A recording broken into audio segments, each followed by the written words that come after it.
Meeting of the Nepal-India Joint Commission is slated to begin in Kathmandu tomorrow. A team led by Indian Minister for External Affairs S. Jaishankar is arriving Kathmandu at 10 a.m. to attend the meeting. Two major agreements are to be signed during the meeting, while several ministries are to furnish their proposals.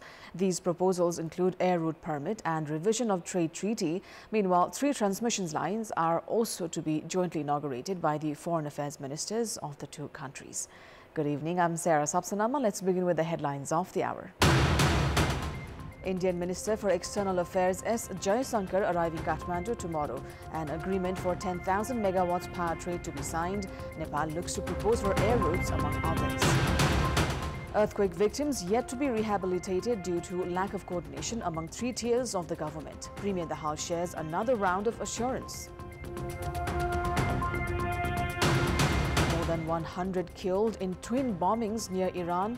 General Qasem Soleimani's tomb. Over 100 others injured. The incident called a terrorist attack by city governor. And APF lift the Prime Minister Cup Women's Cricket Tournament for the record 6th time, defeating Koshi Province by 11 runs in the title decider. During the Nepal visit of Indian Minister for External Affairs Subramaniam Jaishankar, 2 agreements are to be signed, including Nepal's export of 10,000 megawatt of power over the period of 10 years to India.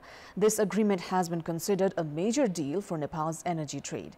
India is signing the agreement within 5 months of declaration of Indian Prime Minister Narendra Modi. However, India has yet not accepted the report prepared by the Eminent Persons Group on Nepal-India relations, which has been prioritized by Nepal.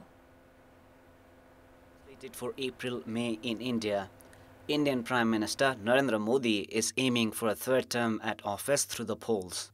Nitish Kumar of Janata Dal United has been in power since 2015 in Bihar, which borders Nepal. Following the meeting of Nepal-India Joint Commission, the ministers for foreign affairs of both countries are to inaugurate transmission lines, of which 2 are linked with Bihar. Analysts have said that India is signing the power trade agreement within 5 months of announcement because of this very reason. S. Jaishankar, who is leading the 7th meeting of the Commission, is widely trusted by Indian Premier Modi. The pressure he had imposed during the development of the Constitution of Nepal 2015 and the tough moments caused by the Indian border blockade must not be forgotten by Nepali nationals. Despite attending the regular meetings, he is also said to hold talks with senior politicians, which has been observed with keen interest in the diplomatic circle. While India has put forward neighborhood-first policy, ties with Nepal remain cold in a few aspects. India is yet to accept the report prepared by the Eminent Persons Group on Nepal-India relations, which had required immense effort from both sides, while the southern neighbor is also yet to issue aviation routes, because of which Vairava and Pokhara airports have failed to operate as expected. Border issues related to Kalapani and Lipu Lake remain intact. Therefore, diplomatic experts have stressed on the need for Nepal to remain firm on its interests and priorities. S. Jaishankar's Nepal visit has also been considered meaningful at a time when frequent protests have been taking place regarding secularism provisioned by the Constitution of Nepal and the others by entities considered close to former king. The fact that Indian Prime Minister Modi has been using religion as an agenda for the upcoming election in India to retain power has not remained hidden.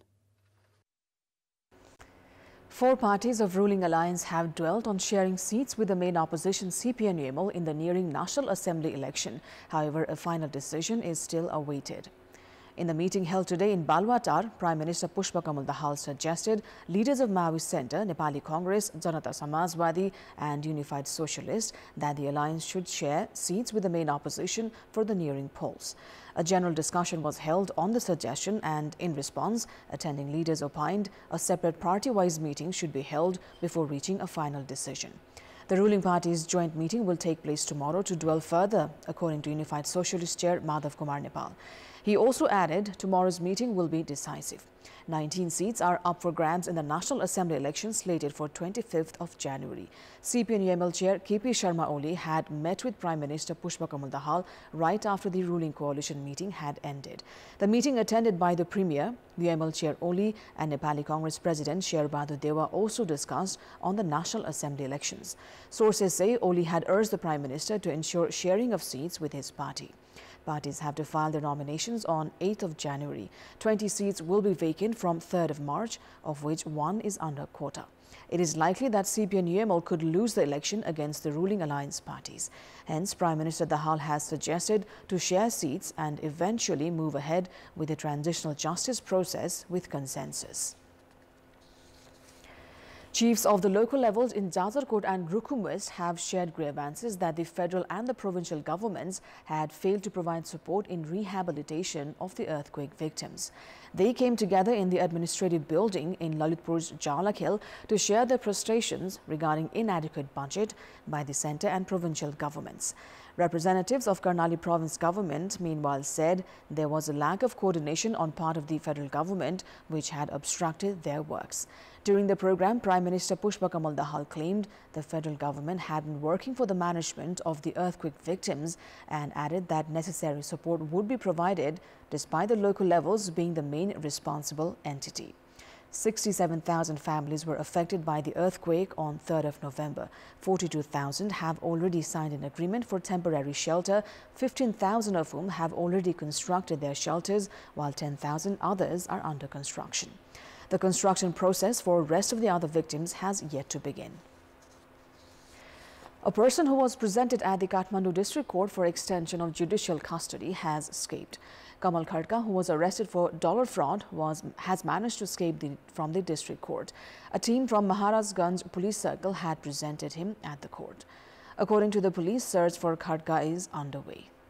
And it's time now for our segment Public Pulse, where you text us with your opinion. Public Pulse. But before today's question, let's take a look at the results from yesterday's poll. Yesterday, we asked you what's your take on the government's failure to provide temporary arrangements for earthquake victims despite the lapse of 2 months.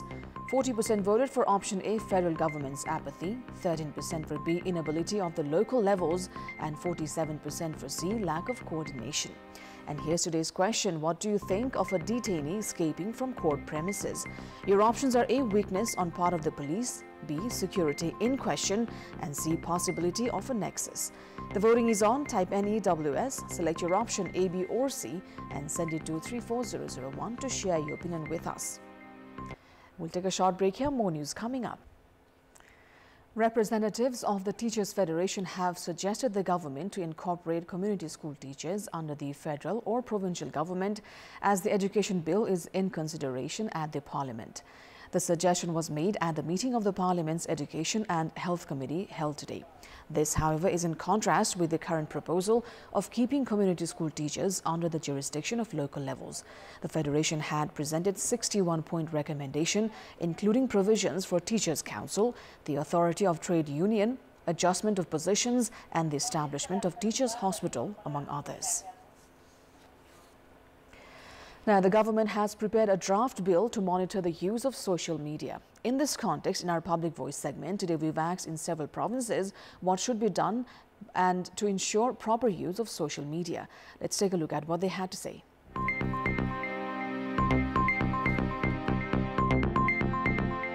सामाजिक सञ्जालले आफै नियमन edit गर्ने प्रचलन गर्ने र त्यसमा कानुन राज्यले निर्माण गर्ने र कानुनको कडाई रूपमा कार्यान्वयन गर्ने। हामीले आफ्नो व्यक्तिगत डाटाहरु कुन राख्ने र कुन नराख्ने भन्ने कुरामा ज्ञान हुन पर्यो। जस्तो पाए त्यस्तै सामाजिक सञ्जालहरु चलाउनु भएन। सामाजिक सञ्जाल मर्यादित बनाउन चाहिँ सरकारले निगरानी राख्न पर्यो। नकारात्मक असर नपर्ने गरी खालको भिडियो या स्टेटस हालौं। गभर्नमेन्टले पनि स्ट्रिक्टली हेर्न पर्यो कुन साइड चाहिँ अथोरिटी दिने, कुन साइड चाहिँ अथोरिटी नदिने। सरकारले नीति नियमलाई अलिकति कडा गर्नु पर्छ। जनता आफैले पनि यो चाहिँ अलि मैले बढी गरेको हो कि अथवा मैले यस्तो कुरा लेख्न मिल्छ कि मिल्दैन भनेर रिथिंकिङ पनि गर्नु पर्यो। एउटा छुट्टै खालको संयन्त्र नै गठन गरेर चाहिँ त्यसको अध्ययन गर्न सकियो भने पनि सामाजिक सञ्जालहरुमाका गतिविधिहरु निगरानी गर्न सकियो भने पनि कानुनी दायरामा ल्याउन सजिलो हुन्छ। नेगेटिभ जो कुराहरु छन् ती चीजबाट मान्छे ब्याग हुन जरुरी छ। जसले अश्लील चीजहरु र गैर जिम्मेवार चीजहरु अपलोड गर्छन् त्यसलाई चाहिँ सरकारले निगरानी गरेर चाहिँ कारबाहीको दायरामा ल्याउनु पर्छ। सोशल मिडिया प्रयोगकर्ताहरु छन् उनीहरुमा चाहिँ बुझाउन सक्नुपर्ने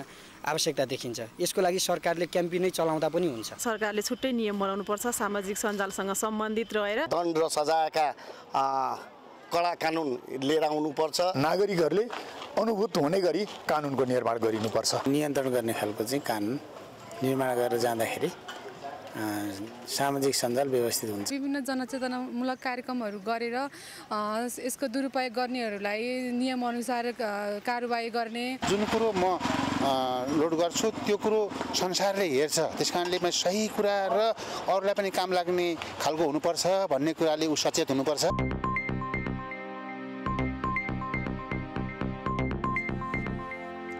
Let's move on to international update.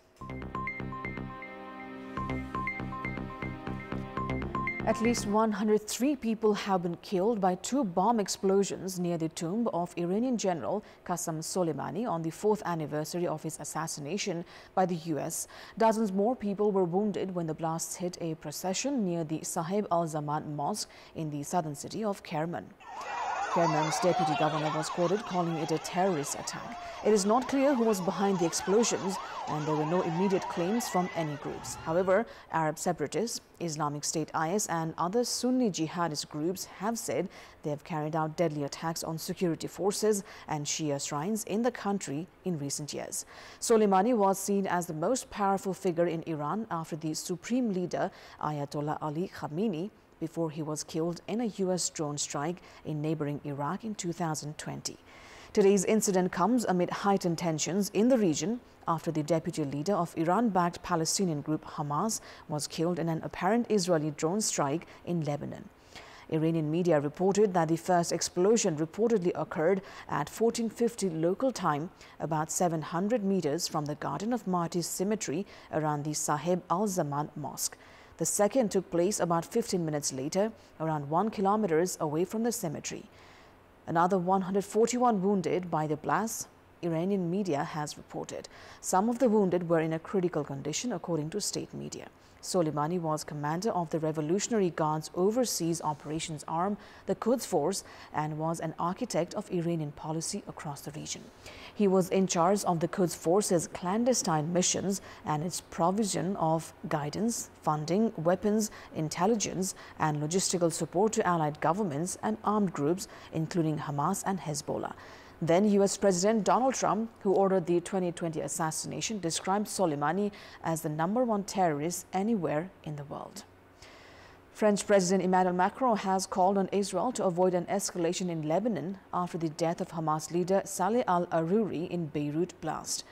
Israel has not confirmed whether it was behind the explosion, however described it as a surgical strike on Hamas. Lebanese Foreign Minister Abdallah Bo Habib has said his government have appealed to Hezbollah not to retaliate. Hamas deputy head Saleh al-Aruri and 2 commanders from its armed wing were killed in a blast late yesterday. Al-Aruri was the deputy head of Hamas's political bureau and known to be deeply involved in its military affairs. Israeli military spokesman Daniel Hagari said the country's forces were in a high state of readiness and prepared for any scenario. The Hamas-run health ministry in Gaza says more than 22,000 people have been killed in the territory since Israel started its retaliatory campaign. It's time now for another short break. We'll be right back. Welcome back. It's time now for Sports Update. Sports News. Departmental team Armed Police Force have won the Prime Minister Cup National Women's Cricket Tournament. In the final play today, APF secured an 11-run win over Koshi Province to lift the title for the 6th time. In the match played at TU Cricket Ground in Kantipur, Armed Police Force won the toss and elected to bat first, where they posted 114 runs for the loss of 7 wickets. Indu Verma top scored with 53 runs from 47 balls. Her innings included 6 fours and a 6. Jyoti Pandey added 27 and Roma Thapa scored 14, while no other batter contributed in double digit. Upsari Begum was the pick of the Koshi bowlers with 3 wickets. Alisha Khadia had 2, while Rubina Chetri and Nisha Shah shared a wicket apiece. In reply, Koshi were restricted to 103 runs for the loss of 4 wickets. Skipper Rubina top scored with 62 runs from 58 balls with 1 6, and she hit the fence 7 times. Kajal Shrestha scored 22, while none of the other Koshi batters scored in 2 digits. Karuna Bhandari and Sita Ranamagar picked a wicket each, while there were 2 run-outs in Koshi's innings. Meanwhile, Jyoti Pandey, wicket-keeper and opener of Nepal cricket team, has announced her retirement from domestic and international cricket. Captain of Koshi Province team Rubina Chetri has been awarded as the outstanding player of the Prime Minister Cup Women's Cricket Tournament. Rubina was adjudged the player of the tournament for her efforts to take Koshi into the finals. She was awarded a scooter. Rubina scored 345 runs in the tournament and took 11 wickets. Gandaki Province team's Suman Khatiwada with 212 runs was adjudged the best batter. Madhesh Province team's Pooja Mahato was the outstanding bowler. Likewise, Gandaki's Jyotsnika Marasini was announced the emerging player and was awarded with 50,000 rupees cash prize.